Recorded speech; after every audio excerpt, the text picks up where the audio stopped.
Welcome back to Eliances Heroes, where heroes in business align. To be part of our super community and find out more about Eliances, visit www.Eliances.com. Now, back to our super host, David Cogan, founder of Eliances. That's right. We just had on the founder and CEO of Sports Clips, an over $600 million company. And later on, we're going to have a person he was the co-founder of a company that ends up selling his company to E-Trade. Let's get started, though, with our next hero. First of all, he is now the founder of Unorthodox Ventures, and he can be reached at Unorthodoxventures.com, Carey Smith. But before that, he was the founder, I don't know if I'm allowed to say this on the radio or not, but founder of Big Ass Fans, which he ends up selling his company for over $500 million. Welcome to the show, Carey. First of all, when I hear the word Big Ass Fans, I can't even get that name out of my head. Such an easy name to remember, but how did you come up with it? Actually, when we started the company, we called the company HVLS Fan Company, and which is, rather catchy. I think you'll agree. But when people called us on the phone, they asked inevitably, when we would answer HVLS Fan Company, there would be a pause, and they'd say, "Hey, are you those guys that make those big-ass fans?" And we're not the sharpest knives in the drawer, but after about a year and a half, we changed the name to Big Ass Fans, and it worked out quite well for us. How did you get started and come up with the idea of itself of making these, what it really is, a big-ass fan? Well, when we started, I wasn't actually making them. I had a company that I was aligned with that we partnered with that actually manufactured the fans, and we were the marketing and sales arm. That went along quite well for about 2 years, but there were various problems that they had in terms of scaling their operation, and we had made an agreement in the initial contract that after we sold 2,000 fans that we could purchase 40% of the, the IP of the company, the patents, and that in fact is what we did, and we began manufacturing the fans themselves in 2001. That's how it started. All right, so you're building this company, you're growing by leaps and bounds, and then you sell it. Why? Because somebody wanted it more than I. All right. Why does anybody sell anything? I mean, we built the company over a period of 19 years. We bootstrapped it. We didn't take any outside investment. We built it to just over $265 million in sales, and it was very well known. We had a global brand. We sold fans in 150 something countries, and we decided that one of my guys said, "Hey, you might be able to sell this company," and I said, "No, I don't believe you. But if I can, it's got to be at least $500 million." And son of a gun, if there wasn't somebody that was willing to pay that. So how did that feel? Like, you're sitting at the table, you sign the agreements, you're done. What's going through your mind?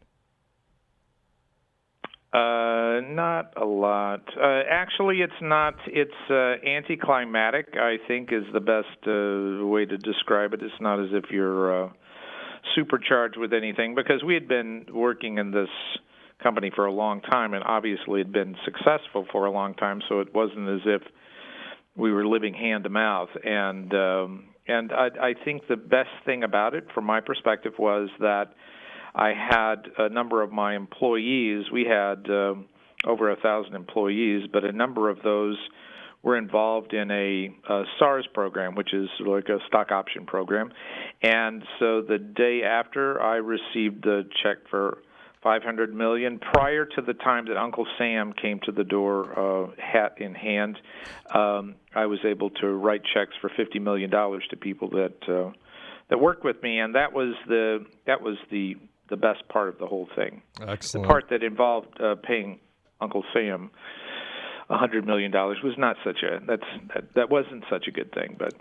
Well, you know what? The best part of my day is being able to interview you on the Eliances Heroes show, because you're listening to me, David Cogan, host of the Eliances Heroes show. Make sure you go to Eliances.com. That's Eliances.com. It is the only place where entrepreneurs align. And we're with Carey Smith. He was the founder of Big Ass Fans, who ends up selling his company for $500 million. Why? Because somebody wanted to pay $500 million, which is what he was asking. And now he's the founder of Unorthodox Ventures. So you can reach him at unorthodoxventures.com. All right, Carey, let's dive in now. Talk to me about Unorthodox Ventures. Well, Unorthodox Ventures is basically a investment firm.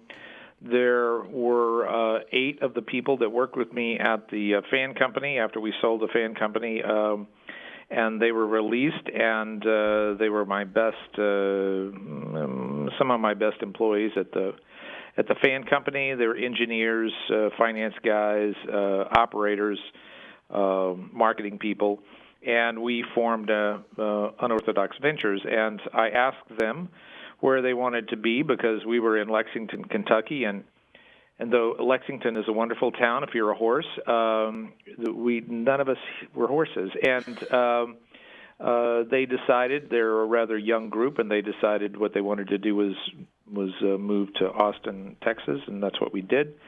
And so what we do is we look at companies, look for companies that are in need of not just money, but our expertise, because again, these are the people that actually ran the Big Ass Fans company and developed the product and sold it and developed the sales channels and distribution channels, and that's what we do. So we basically, though we started the company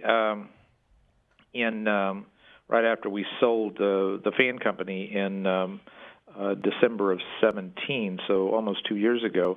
It really took us a little bit of time to get everybody organized in here in Austin, and so we've been doing this for a bit more than a year, and we've invested so far in 6 companies, both in this country and overseas. So it's been quite interesting. So what's the best? Again, go ahead. What's the best way for someone to go ahead and pitch their idea then to you?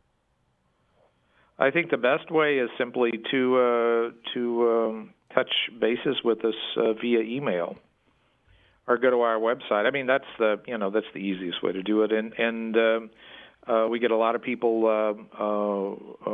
that are interested in talking to us. But it's always wonderful to talk to people. It's very interesting to me as somebody that started and ran a business. You're really absorbed in what you're doing, and you really, or at least I didn't. I wasn't one of those people that was out and about networking. And so it's fascinating to me how many people, especially young people, are really interested in doing this. But on the other hand, there's a lot of things they don't know about business, and I think that's where we can align, and makes a lot of sense. So it's a lot of fun. What type of companies are you looking for to pitch you? What industries? Is there industry specific? No, I'll tell you. Everybody asks that, and I can tell you what we're not interested in, simply because we don't have the expertise, and that would be pharma. But everything else, we're involved with a company that has a fishing camera. We're involved with companies that deal with caffeinated yogurt, with medical devices that are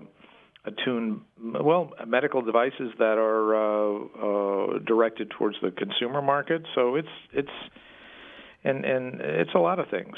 It really, when it comes right down to it, from my perspective, it has to do with the individual and the people that are organizing and operating the business. That's the key. Well, excellent. Well, Carey, you listen to your customers, you created something incredible, and continue to help startups and small, medium businesses. That's a hero. Carey Smith, founder of Unorthodox Ventures. You can reach him at unorthodoxventures.com. And when we return, we're going to meet somebody who sold his company for a ton of money to E-Trade. This has been David Cogan with Eliances, the only place where entrepreneurs align.